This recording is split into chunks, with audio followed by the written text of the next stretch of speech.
I spent over 10 hours live reviewing the most interesting and or most powerful cards each color got in the year of 2024. The goal of this stream was to figure out what new designs, effects, and added redundancy each color got for the Commander format, and in so doing, we will be able to better analyze the state of each color and whether or not the color needed help, needed its efficiency reduced somehow, or was perfectly balanced in the current Commander format. This project took a lot of research and a lot of time, so I really appreciate it if after you're done watching the video, you went ahead and hit the like button for me. It would help me out a lot. With that out of the way, hope you enjoy the video. Starting off here with mild inconveniences at Karlov Manor, connecting the dots. 1 in a red for enchantment. Whenever a creature control attacks, exile the top card of your library face down. You can't look at it. Pay 1 in a red, discard your hand. Sacrifice this enchantment. Put all cards exiled with this enchantment into their owner's hands. This card was like really hyped when Manor first got previewed. It's like 20 cents right now. I'm not sure why. This is Impulse Draw, which is not new for red. That's actually, it's Impulse Draw, but it's slightly different because it's not you exile it and then they cast it until the end of your next turn. It's you exile it and then later on you can put it into your hand by paying the mana cost and sacrificing the enchantment. Not much to say here. Red likes attacking. Red likes to exile cards and then cast them. I'm not really sure what happened that caused it to not be like at least $2. I'm not sure why it's like a 17-cent bulk rare. I would love to know what the reason for that is, because I could have swore this card was like hyped super hard. Demand answers. 1 red for instant. As an additional cost to cast this spell, sacrifice an artifact or discard a card. Draw 2 cards. Tormenting Voice power crept yet again. Absolute cinema. Again, not much is new here. It's more so just like notable power creep. Somehow this card is more expensive than Connecting the Dots, even though this is a common and Dots is a rare. Not sure that's possible. Are we playing 2-minute instants, draw 2 in Commander? Mildly inconvenient. I actually don't think I've ever seen anyone cast this card in my games. Despite the fact that this card got hyped so hard. You can sack an artifact, guys! Power! That's power right there. Expedited Inheritance. Double red for enchantment. Whenever a creature is dealt damage, its controller may exile that many cards from the top of their library. They may play those cards until the end of their next turn. Kind of a chaos card. It's like a chaos card that can also be like ridiculous impulse card draw for your red decks. No one plays this. Probably because it's like a thing that helps your opponents. I don't like that. I'm very hungry, but not for this. I guess it's like a spite effect almost. Red does get spite effects, like whenever a creature dealt damage, do something. Right? What do we have here? Blazing Sunsteel, spite effect. Brash Taunter, spite effect. Coal Hauler Swine, spite effect. Nothing that really gives you card advantage for your spite effects. There's Innocent Bystander, I guess, in the same set where you investigate. It's just 3 or more damage, not really when you're dealt damage, deal that much damage, or have something happen based on the amount of damage dealt. Nothing like that. I ain't seeing that. I ain't seeing that much happening here. Spite draw spell. Unfortunately, it affects everyone, not just you. So it's a bulk mythic that no one plays. Krenko's Buzz Crusher. 2 red for an artifact creature Insectopter. Flying Trample. When this creature enters, for each player, destroy up to 1 non-basic land that player controls. For each land destroyed this way, its controller may search their library for a basic land card and put it onto the battlefield tapped and then shuffle. Might read this and go, Bounce Man, what the hell? What the hell? It's land destruction on a red creature. This is not new. But you know what is new? The fact that it doesn't say target. If your opponents somehow have hexproof on their lands, Krenko's Buzz Crusher doesn't care. Just blow them up. Who cares? It's also 1 land for each opponent. which usually it's like cleansing wildfire effects where it destroys one land, or it's like mass land destruction, like from the ashes, I think it's called. Yeah. So it's usually like destroy all non-basics, or it's like you know, just general target land destruction. I don't believe we've had a card that says for each like player destroy up to one non-basic. Spectacular Showdown from the Mild Inconveniences precons. For 1 red sorcery, put a double strike counter on target creature. Then goad each creature that had a double strike counter put on it this way. It has Overload for 4 red, 7 mana total. So everything can get a double strike counter and then get goaded. You probably don't actually get that much use out of the double strike until after your turn, but regardless, it's still a very interesting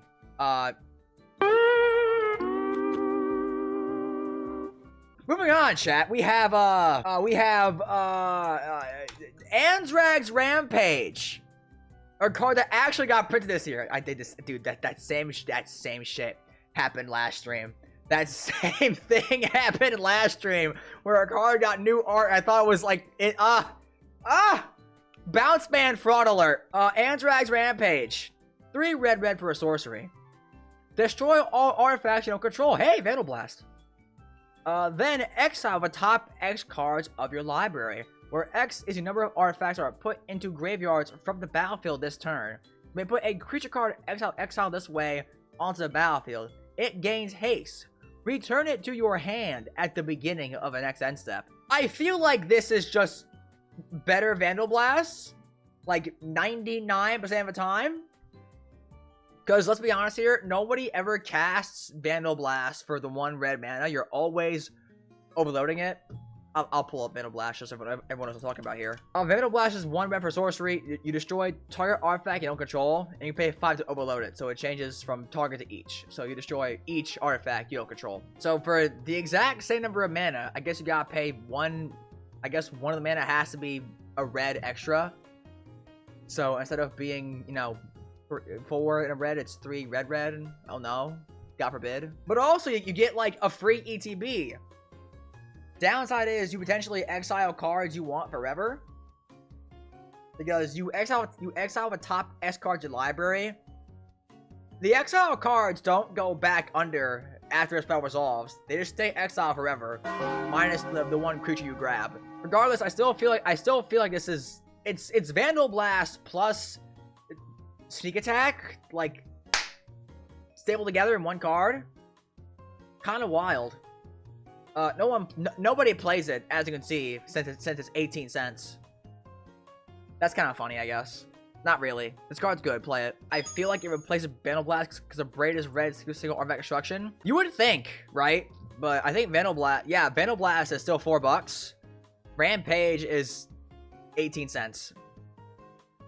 I guess people are that afraid of exiling cards they want to keep with the ability, and I guess whiffing on not getting a creature. I feel like even if you don't get a creature, it's just like a Vandal Blast, which is a really good card. And nobody ever casts Vandal Blast for the 1 mana mode anyway, so I'm not really sure why Anzrag's isn't the same price at least, or at least higher than 18 cents. I don't know, dude. Commander players are weird, all right? Commander players are weird. Moving on to follow here, chat. We have Rose Cutthroat Raider. 2 red for a legendary artifact creature robot. 3/2 first strike. It has Raid. At the end of combat on your turn, if you attack this turn, create a junk token for each opponent you attacked. It's an artifact with tap, sack its token, exile a top card of your library. You may play that card this turn. Activate only as sorcery.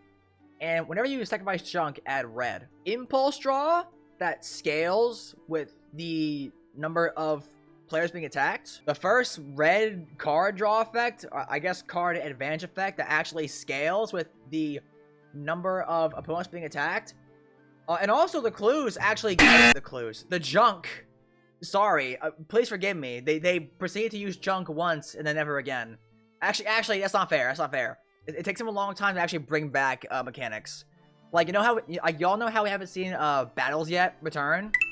They make sets like, I think it's like 3-4 years in advance. So it'll probably be like another year before we even see battles. Hopefully we see Junk return too, because I feel like Junk was a very well liked mechanic. It felt very on theme for Red. Red loves artifacts. They also love treasure. So I'm not super sure Red needs another artifact token to be like a big like flagship of their color. Really cool. Hopefully Junk gets brought back at some point, because I feel like everyone liked Junk. Nobody was against Junk at all.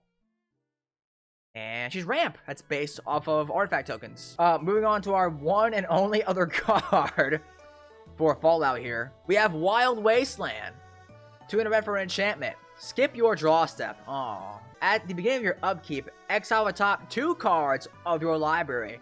You may play those cards this turn. So this is a red Phyrexian Arena, but you have to skip your draw step, which if you're in mono red, probably doesn't matter, because you're not really a hold cards in hand kind of guy. You're kind of just fuck around, find out type color, right? We also did get the red enchantment from Aether Drift this year, 2025. So not kind of not fair, but we did get the one Count on Luck, where you can just forget the whole skip your draw step thing and just get a free extra card every turn. This thing is actually closer to a red Phyrexian Arena, but why not run both? You're not gonna hold cards. You need cards, bro. You're in red. You're gonna run out of gas fast. Average red mage. But again, just a generally very solid impulse draw effect for red. Moving on to Outlaws of Thunder Junction here. We have Crackling Spellslinger. 3 red for a human wizard creature, Flash. When this creature enters, if you cast it, the next instant or source spell you cast turn as Storm. What? You can now give any spell you want Storm for the low price of 5 mana. I have yet to see anyone make this card work. Is she powerful? Hell no. 5 mana for that effect? Nah. Is she cool? Absolutely. Aura. She has so much aura, chat. Needless to say, this is the first card Red's ever gotten that actually gives other spells Storm. Thank you, Thunder Junction. Very cool. We have Magebane Lizard, a bearded dragon! In my Magic the Gathering! I owned like 3 of these in my lifetime. 1 red for a lizard creature. Whenever a player casts a non-creature spell, this creature deals damage to that player equal to a number of non-creature spells they've cast this turn. Do you fucking hate Storm players? Do you absolutely despise Storm players? Magebane Lizard. Oh, who would win? A player with the most annoying deck list imaginable to play against, or one bearded boy? Good boy eats food card. This bearded dragon might actually be like one of the most nuts non-creature cards they've ever printed, or like non-creature hate cards they've ever printed. You cast 1 spell, you take 1. Okay, that's fine. You cast 2 spells, take 2. Well, okay. That's already a free lightning bolt worth of damage. You cast 3 spells, you take 6 damage for a turn. Nice lava axe, bro. 2, kind of like 0 mana. Also, is a 1/4. Very solid blocker for a red card. Thing does so much damage for a 2-drop, dude. Magda the Horde Master. 1 in a red for a legendary dwarf berserker creature. Whenever you commit a crime, create a tapped treasure token. This ability triggers only once each turn. The Snoozer text. Sacrifice 3 treasures. Create a 4/4 red scorpion dragon creature token with flying and haste. Activate only as a sorcery. First of all, a very solid treasure engine. Even if it is only once a turn, if you're in a instant speed deck, for example, like blue-red probably is it. It's probably a good example. Magda can get you a pretty steady flow of treasure. And also, you can sacrifice treasures for a purpose other than mana. We saw this design in white. White was getting support that gave tokens uses besides what they were designed to do. Like for example, oh, your white tokens have convoke, or you know, your clue tokens become equipment, right? Huh? Magda here is giving your treasures a use besides just mana. You can turn your treasures into power and creatures. So once again, a little bit of the design space white was getting is kind of starting to bleed a bit into red here. Kind of cool. Red has gotten a astronomical amount of treasure support. Great for that effect. Of course, you gotta be in you gotta have enough treasure cards in your deck to use them. But still, this is a red card that's giving your treasure tokens a use besides just mana. I smacked my mic. I'm so sorry. Cataclysmic prospecting. Who are you? No, actually, who are you? Who invited bro? Who is this? Surtur from God of War? X red for a sorcery. Cataclysmic prospecting deals X damage to each creature. For each mana from a desert spent to cast this spell, create a tapped treasure token. We've seen this design before where red cards will be overcosted for their effects, but in exchange you'll get treasure as a reimbursement on your payment, right? Big Score is literally just Tormenting Voice. Well, actually, it's correction. It's Thrill of Possibility. Sorry. Instant speed, 2 mana. Discard 1, draw 2. 4 mana instant speed, discard 1, draw 2. But you pay 2 mana to get 2 mana back in the form of treasure. Usually cards like this are at a very set rate. You know, Big Score is just, you pay 4 mana, it's non-negotiable. You pay 4 mana always, you get 2 treasure. You know, minus your spell's cost / shenanigans. Prospecting is a spell where the amount of treasure you get scales with the amount of mana you spend. And also, like, it's not really a thing of you overpaying. I mean, I guess it kind of is, because, for example, X equals 2. If you're dealing 2 damage to each creature, that's just a pyroclasm. Not that good. 4 mana, 2 damage. Kind of womp tier. But if you have lots of deserts, you get lots of treasure. And they're carrying treasures from the pyramid. Before the treasures are smuggled out of the country. The stolen treasure! I'll be honest, I completely forgot deserts were a land type. You know what? I don't think anyone would blame you. Because honestly, they didn't really get used that well in Junction either. There was like, Arid Archway is like the only relevant card because it's a bounce land that's colorless and also surveils 1. That was kind of it. There was also the Desert Precon. That was kind of cool. I didn't buy it even though that Precon had the JoJo baby in it. Kiri. We had Kiri, the JoJo baby in that deck. That was kind of cool. Hell to Pay. X red for a sorcery. Hell to Pay deals X damage to target creature. Create a number of tapped treasure tokens equal to the amount of excess damage dealt to that creature this way. Hey, look!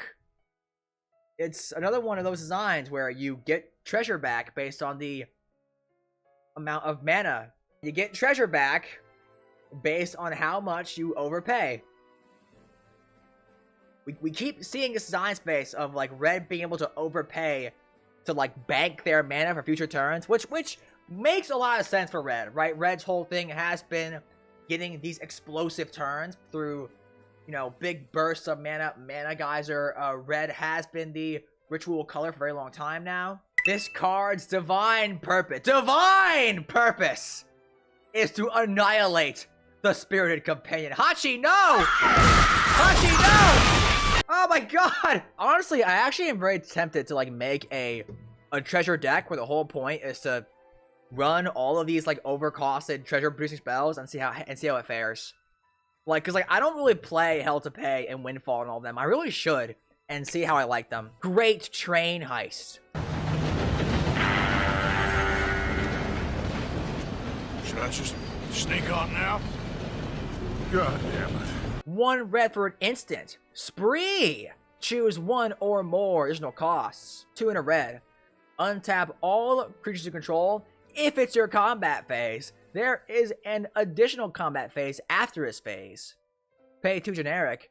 Creatures you control get +1/+0 and gain first strike until on a turn. Pay 1 red. Choose target opponent. Whenever a creature you control deals combat damage to that player this turn, create a tapped treasure token. This is the first red card that gives all your creatures, like, treasure link, I guess. The bomb effect. This is the main thing here. All your creatures get the ability to rob them, get it, because it's a great train heist. Absolute cinema. To get, like, treasure breathing. No. Like treasure link. I'm not crazy, right? Some creatures themselves have the ability to make treasure when they hit someone. For example, we got Bilbo here, we got Ancient Copper Dragon, we got Cavern Horde Dragon. So the design of dealing damage to make treasures is not new. It's more so the fact that this gives all of your creatures that ability. And also you can pay 3 to get an additional turn. So you can, like, pay 5, get 2 combat phases, and just make all your mana back by just smacking your opponent over and over again with a bunch of little rinky-dink creatures. Very cool card. And once again, is more support for treasures for red. Third ability with 30 million double strikers. Yeah! Maybe a bit excessive, but it gets the job done. Moving on to Modern Horizons 3 here. We have Ashling Flame Dancer, 2 red for a legendary elemental shaman creature. You don't lose unspent red mana as steps and phases end. Fun fact, we've only had one other card printed with that line of text, which is Leyline Tyrant. So this is the second card, Reds of Forgotten, that has the mana loss effect, I guess. Whenever you cast or copy an instant or sorcery spell, discard a card and then draw a card. If this is the second time this ability was resolved this turn, Ashling deals 2 damage to each opponent and each creature they control. If it's the third time, add 4 red mana. Relevant text here is the anti-red mana loss. So she ramps you and also is a mana bank for you as well. Once the third happens, you can redo the first one again.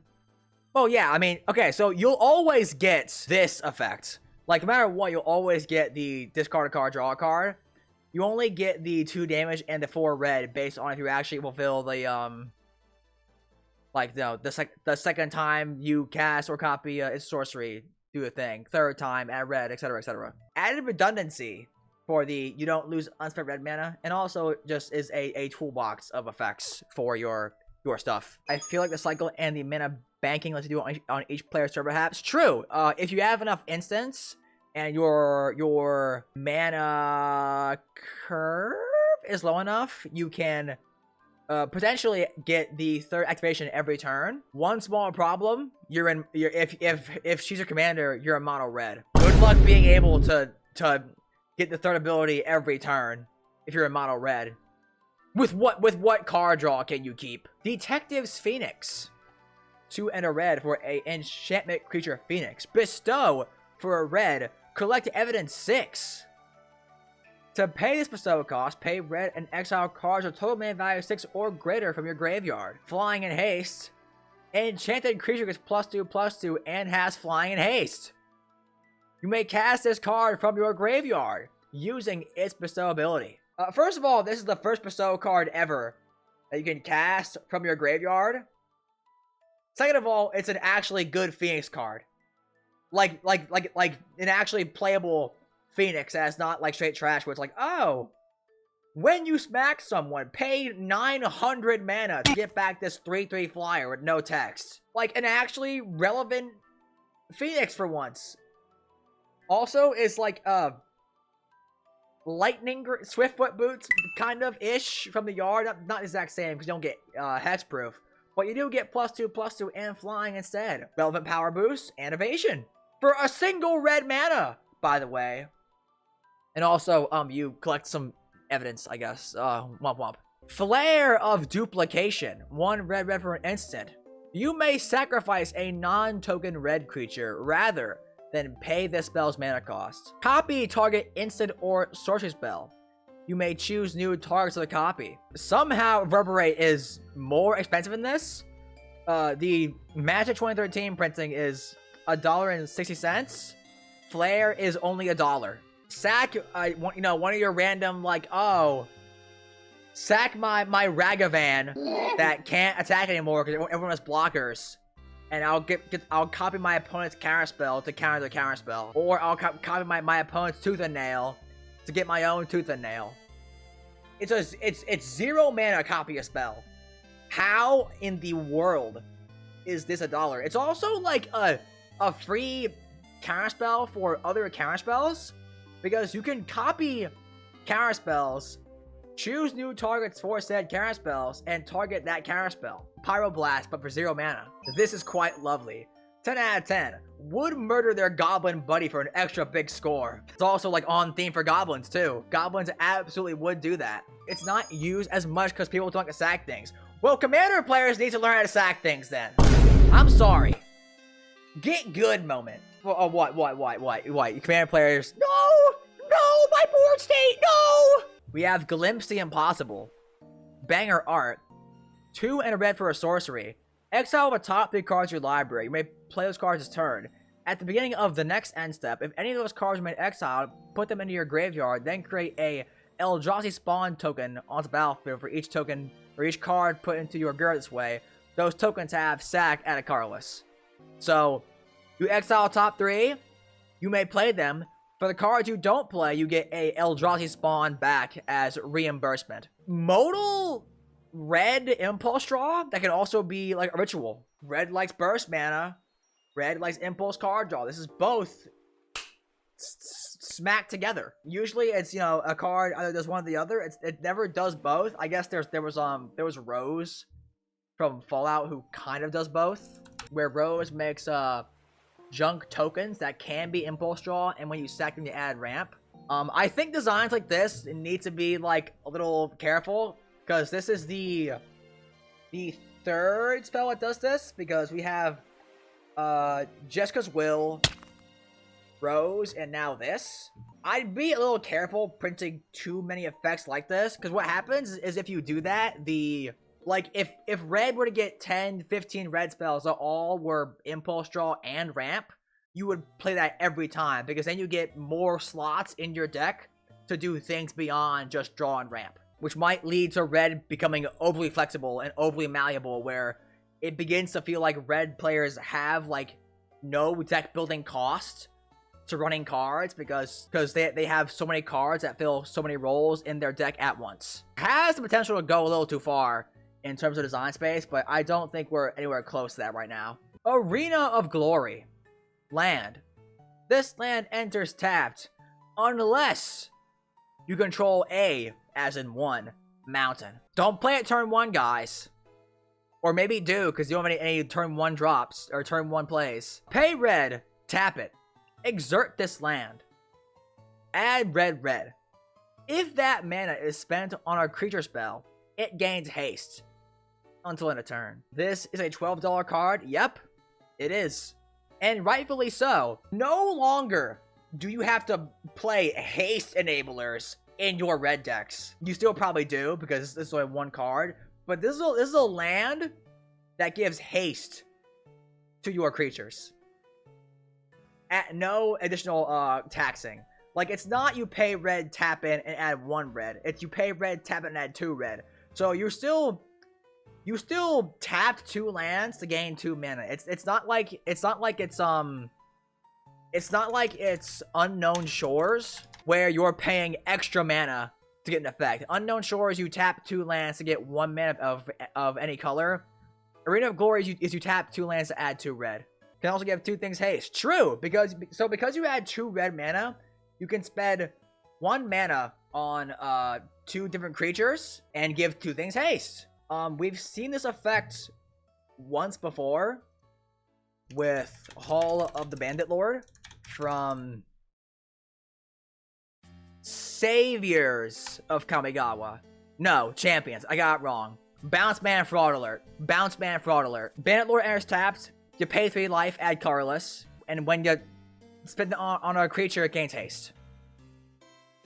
So now you can have 2 haste lands in your commander decks. Does that mean you can stop running haste enchantments? I don't know about that. Moving on to Assassin's Creed, chat. With our one card, we have Surtur, Fiery Jotun. 3 red for a legendary giant god warrior creature as trample. Whenever you cast a historic spell, reminder, historic is artifacts, legends, and sagas. Surtur deals 3 damage to any target. Lightning Bolt Engine. You know those artifact players that like to loop their artifacts over and over again? You like cast like 10 artifacts, give them to your hand, cast them again. Absolute dream for those players. He's not super relevant. I think he's in here if I recall correctly because there's actually like not any card that lets you get like damage output engines for playing artifacts. The closest thing is Reckless Fireweaver, but that's only to players. Surtur can just start pinging down creatures. Death. You know, you play a bunch of artifacts at once, and keep in mind, there's tons of like artifact cost reducers.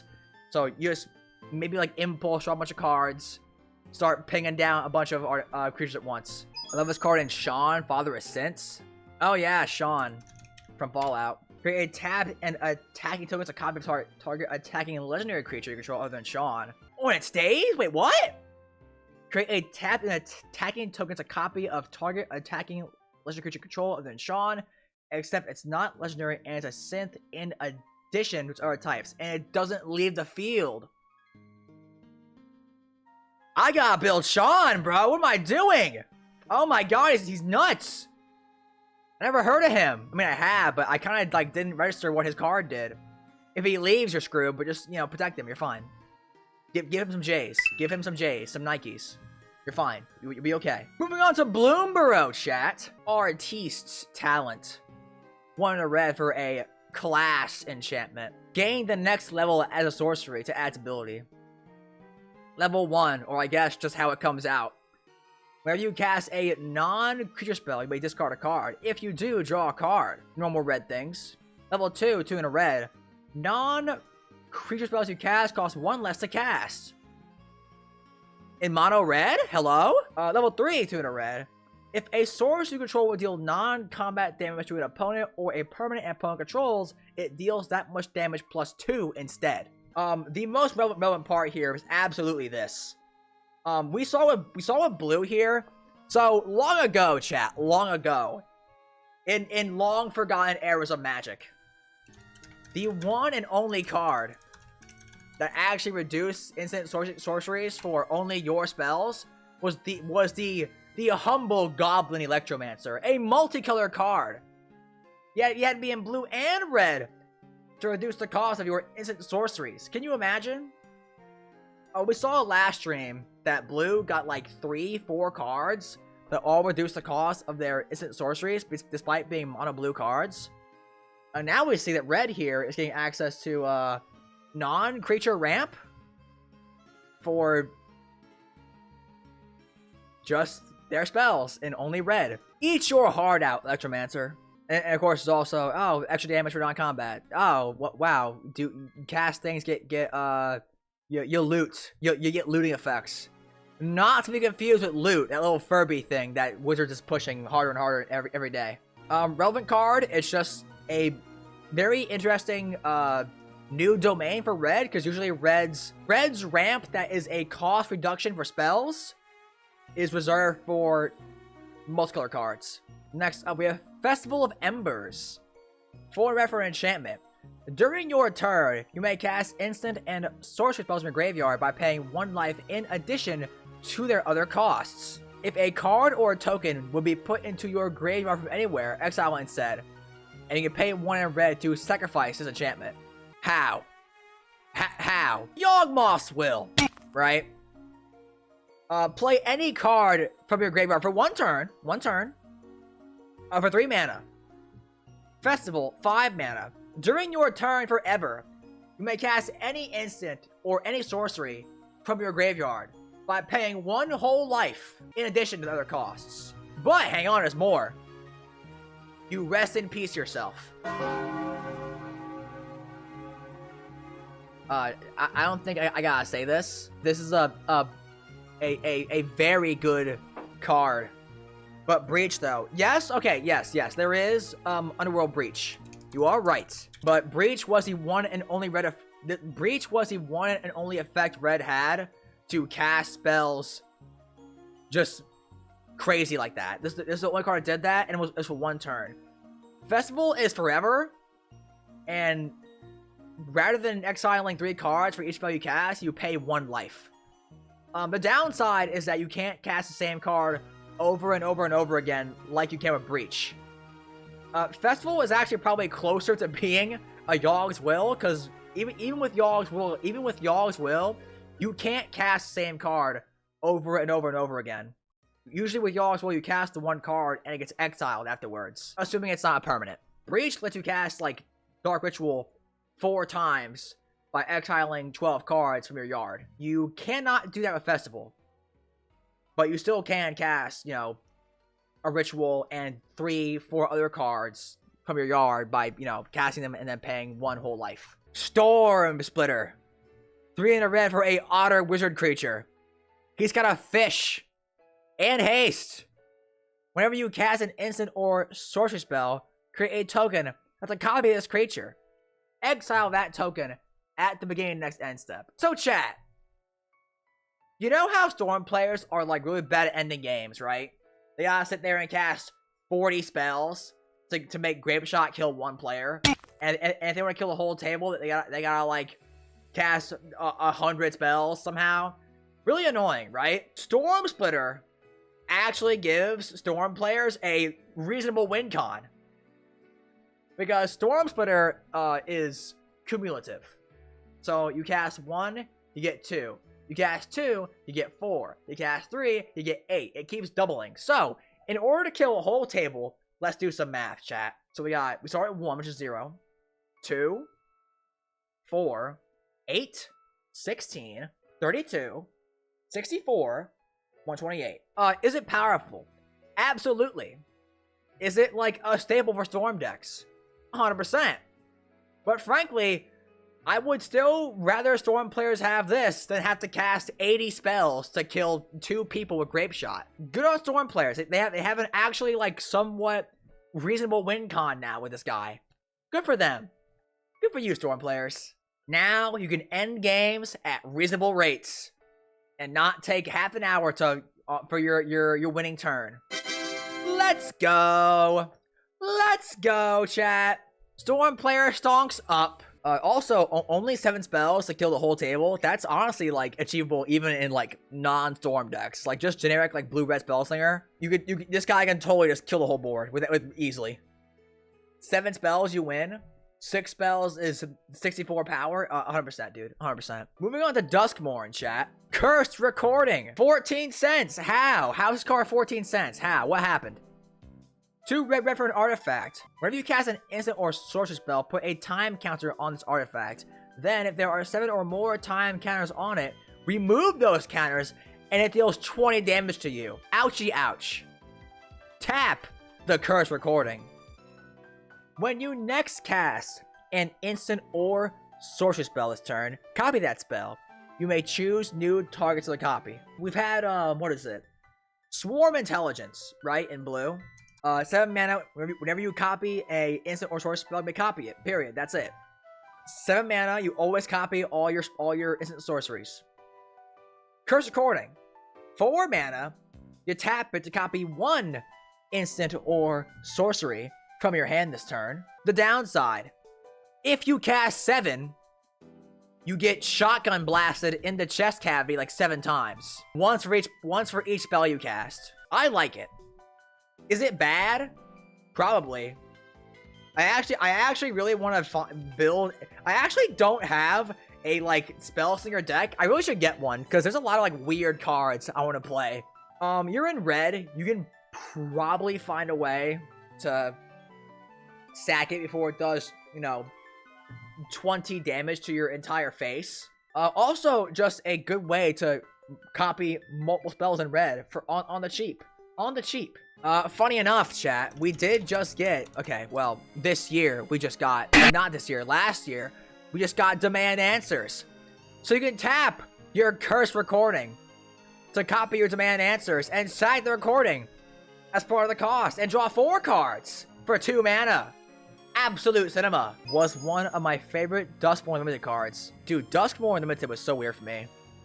Like, so chat, funny story, I have this curse when it comes to pre-releases. Every single time, I end up building Grixis. Every time. Like, my draft pool is always like, I have lots of removal spells and like 4 or 5 big creatures in blue, black, red. I gotta force Grixis.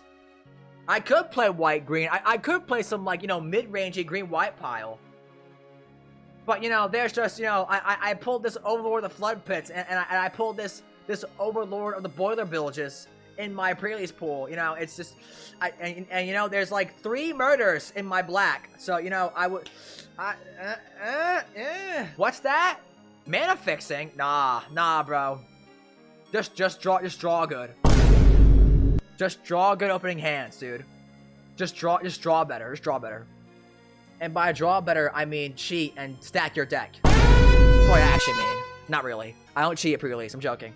Moving on, we have Gleeful Arsonist. 2 red for a human wizard. Whenever an opponent casts a non-creature spell, this creature deals damage equal to its power to that player. It's got Undying. It's a 1/2. You will never compare to Good Boy Eats Food. Oh wait, yeah. Lizard is symmetrical. Arsonist is not. It's asymmetrical. Arsonist only hurts your opponents. Relevant. I guess if you're playing Zada, you can cast Infuriate on this thing before someone's upkeep. Oh, what's that, Storm player? You want to play the game today? No, I don't think so. I'm not sure. Honestly, I'm not sure why you'd ever play Random Girl versus Good Boy. Good Lizard Boy.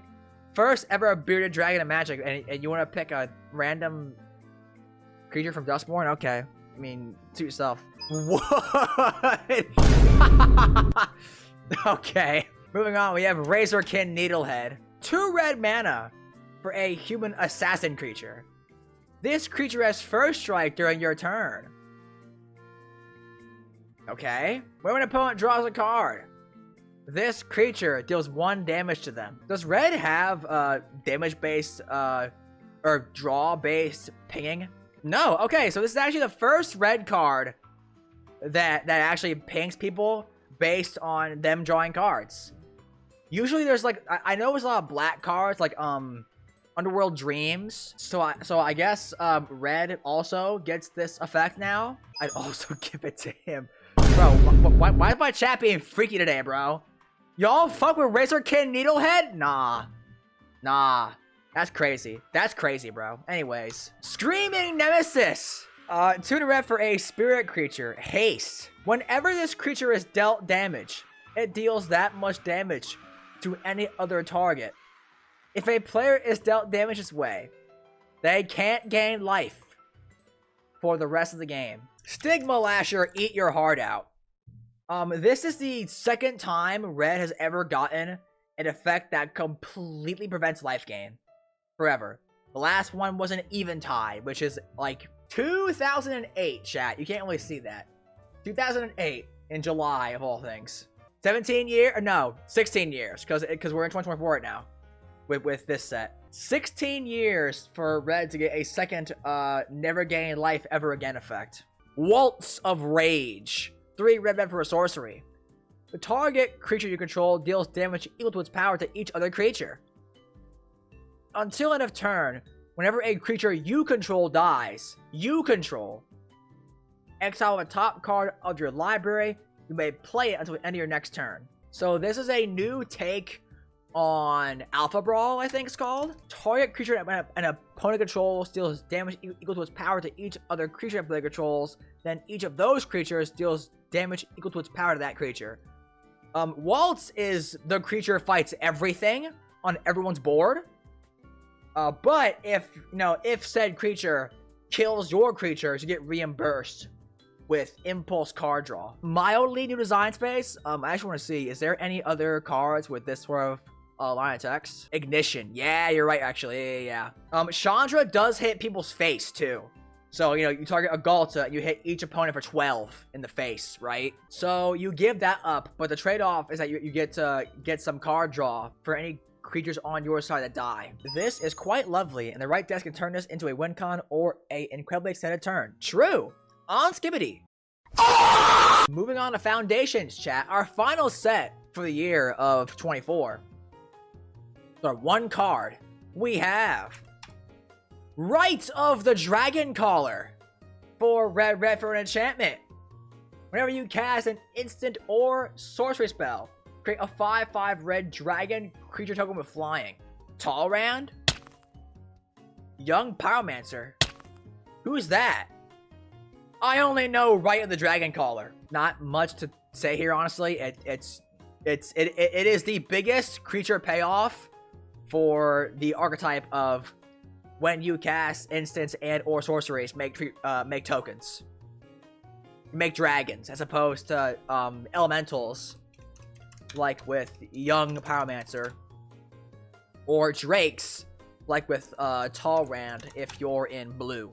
It's crazy to me that some people on YouTube hate playing with this card. How? How do you hate playing with Rite of a Dragon Caller? It has so much aura, bro. How do you hate Rite of the Dragon Caller? Also, Shark Typhoon from Mycoria. Yep, that's blue as well. You could say that Shark Typhoon might be overall better, because the spells, the tokens can technically become bigger. But as far as the most bang for your buck regarding, you know, mana spent to the size of a creature, Rite of the Dragon Caller absolutely is the most efficient creature token creator based off your instants and or sorceries. And chat, that concludes our section for red. So the question is, chat, how do we think red fares after 2024 in the current state of Commander? I will make a poll for you all. Honestly, red didn't really get a ton of innovation this year. It feels like it kind of feels like they just got like a bit more innovation for Spellslinger, Rite of Dragon Caller, Storm Splitter, Festival of Embers, Artist Talent. Also got Crackling Spellslinger in Thorn Junction, which gave Storm to cards. I mean, red definitely did get some hits this year. Even more simple, even like simpler cards like Glimpse the Impossible, I think is a very solid addition to red. Wild Wasteland is just like a red Phyrexian Arena almost, where you skip your draw step, but you get to impulse draw twice on your upkeep. Connect the Dots, very hyped card that actually is not very expensive at all right now. Very strange. 67% of chat says balance. So if we compare reds when it first started, when I got into Commander, red was considered to be a color that was slightly better than white, because it had some card draw but not much. I think the card draw issue is like gone now. I think every color has enough card draw to sustain themselves without needing to rely on like colorless to fulfill their card draw needs. So it's just a matter of like, does red ever do too much? I don't think so. I mean, red has a lot of treasure support, but said treasure support always is based off of you paying extra to bank mana. You know, you're not paying 2 mana for your throw possibility. You're paying 4 mana and getting 2 treasures back. I saw it as being mono, and I think red is worse off than blue and white as a mono color. I think that's very dependent on what you're actually playing. Like I think mono red goblins is like really good, But if we're talking like Duretti, right? I think red starts to fall off then compared to some other mono white commanders like Heliod, something like that. Like it's more so like, what does red bring to Commander when it comes to other colors in terms of support? Does red do too much in terms of individual card quality compared to other colors? And I don't think so. Red's removal isn't too strong. Red gets lots of burst mana, but that's kind of always been red's thing. You could maybe say that treasures are getting a bit too out of hand, but honestly, like, I've never seen someone make like 20 treasure in a turn because of a red card. It's usually like, oh yeah, I'll pay a little extra now and get, you know, like 2 treasure, 3 treasure to cast this big spell earlier, right? Is balance fair, chat? Are we feeling balanced? Someone said Zada in chat. Zada's very good too. Yeah, Zada's very good as well. Chat is kind of evenly split on needs help versus balanced. Alright, somebody in chat who voted, who thinks red needs help, convince me. To me, red feels like it's doing everything it should do. It has a somewhat not very good late game. It's the fastest color. It gets burst mana. Gets lots of, you know, rewards for playing Spellslinger. Like, you could say red's late game is bad, but that kind of feels like just on theme for red. I think they were headed towards whatever year, but Modern Rise 3 saved their ass. I will say, Karlov, Manor, Junction, and Fallout were kind of mid. A lot of weird stuff for red in those sets, but I do agree, it did pick up near the end. Bloomborough was a massive hit for red as well. Bloomborough gave red some great tools as well. This one, I think, while red might not have gotten as much as others, from the people I know who play red have been pretty happy with the year, so I voted balanced. I agree. I will say, chat, I will say 100%, red absolutely is the color that got the least this year. Like, I understand some people don't like how it feels like red's card draw is kind of starting to fall off, but I mean, honestly, dude, I don't think it is. I think red's card draw is overhated. You're fine for card draw, dude. You got Wild Wasteland is fine and on theme for red. Connect the Dots, for some reason no one plays. I don't know why. And red has a somewhat bad late game, but I mean, that's like, dude, like that's red's thing. Red is the fast color. I guess put it in balance. We can go back once we're done. I think I agree, chat. Now that I'm sitting here thinking about it, I'm not really sure how much having a good early game benefits you that much in red. Like, red is a speed color. Red is much stronger in, like, 2-player formats.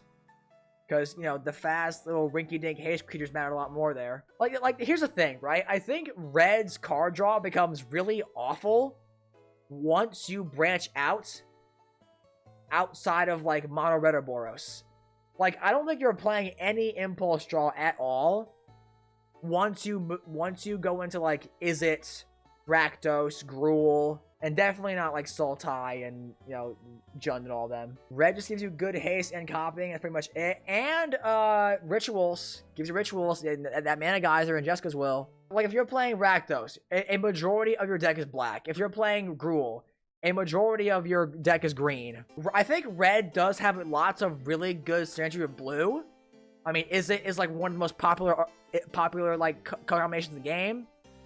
Blue-red Spellslinger is a timeless archetype. It's like so popular. Rakdos, Gruul, Boros, Vote in the poll, chat. Do we move red down a tier? Yeah, I guess red actually doesn't really have that many like super big spells. Like, usually blue has all like the crazy, like, expensive sorceries, like Rite of Revocation or Time Stretch even. There's Sphinx of the Second Sun too, which is like, okay. The Ulamog from MH3 is probably better than like any big red spell, right? Actually, yeah, dude. Yeah? I'll move red down.